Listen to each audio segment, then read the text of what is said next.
कि इस बैठक का अंत सबकी सहमति से एक साझे बयान के साथ हो, लेकिन यूक्रेन संकट के कारण ऐसा नहीं हो पाया। इस साल भारत की अध्यक्षता में G20 देशों के मंत्रियों की ये दूसरी बैठक थी। दोनों बैठकों में भारत रूस और चीन को साझे बयान पर सहमत नहीं करा पाया। इस बार भी रूस और चीन साझे बयान के 2 पैरे से सहमत नहीं थे। इन दोनों पैरे में यूक्रेन पर रूस के हमले की बात थी। भारत के विदेश मंत्रालय के प्रवक्ता अरिंदम बागची ने कहा कि बयान में यूक्रेन संकट पर वही बात कही गई थी जो पिछले साल इंडोनेशिया के बाली में हुए G20 समिट में कही गई थी। भारतीय विदेश मंत्री एस जयशंकर ने बैठक से अलग अमेरिका, चीन और रूस के विदेश मंत्रियों से मुलाकात की थी, लेकिन यूक्रेन युद्ध के कारण बैठक बुरी तरह से विभाजित दिखी। भारत की कोशिश थी कि वो यूक्रेन संकट में पश्चिम और रूस के बीच सेतु का काम करे और साथ ही ग्लोबल साउथ के देशों की आवाज के तौर पर उभरे। Global policy think tank Rand Corporation में इंडो पैसिफिक के विश्लेषक डेरेक ग्रोफमैन ने लिखा है, मैं वाकई ये मानता हूँ कि भारत के पास अच्छा मौका है कि वो रूस और पश्चिम के बीच वार्ता कराए। भारत ऐतिहासिक रूप से किसी अंतर्राष्ट्रीय गुट में नहीं रहा है। भारत की गुटनिरपेक्षता वाली विश्वसनीयता है। इस वजह से भारत एक मध्यस्थ की भूमिका निभा सकता है। साझे बयान पर भले सहमति नहीं बनी, लेकिन नई दिल्ली में रूस और अमेरिका के विदेश मंत्रियों की मुलाकात हुई।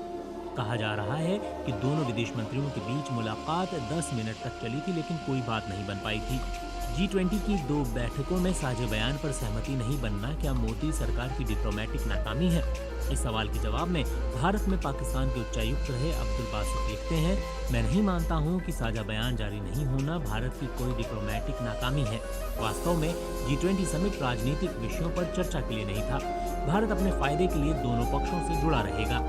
कई देशों में भारत के डिप्लोमेट रहे सुरेंद्र कुमार मानते हैं कि यूएस और यूरोप को भारत इस बात के लिए नहीं मना सकता है कि वो यूक्रेन पर रूस की बात मान ले, और रूस को भी नहीं मना सकता है कि वो युद्ध खत्म कर दे।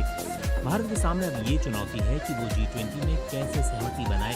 G20 में भारत की कामयाबी रूस और चीन पर बहुत हद तक निर्भर करेगी। चीन के साथ भारत के रिश्ते ठीक नहीं है और यूक्रेन पर हमले के बाद से कहा जा रहा है कि रूस और चीन की करीबी बढ़ी है। ऐसे में भारत इससे कैसे निपटेगा? 3 मार्च को नई दिल्ली में रायसीना डायलॉग में रूसी विदेश मंत्री सर्गेई लैवरोव से यही पूछा गया था कि चीन और रूस की दोस्ती से भारत और रूसी दोस्ती कैसे प्रभावित हो रही है। इस पर लैवरोव ने कहा था कि हम किसी के खिलाफ कभी दोस्त नहीं बनाते हैं। भारत और रूस के नेताओं ने जिन दस्तावेजों पर हस्ताक्षर किए हैं उनमें साफ कहा गया है कि दोनों देशों के बीच रणनीतिक संबंध है। भारत के साथ जो संबंध है वो किसी और के साथ नहीं है। भारत के साथ संबंध हर क्षेत्र में है। रूस चाहता है कि भारत और चीन दोस्त रहें। हम इसके लिए कोशिश भी कर रहे हैं।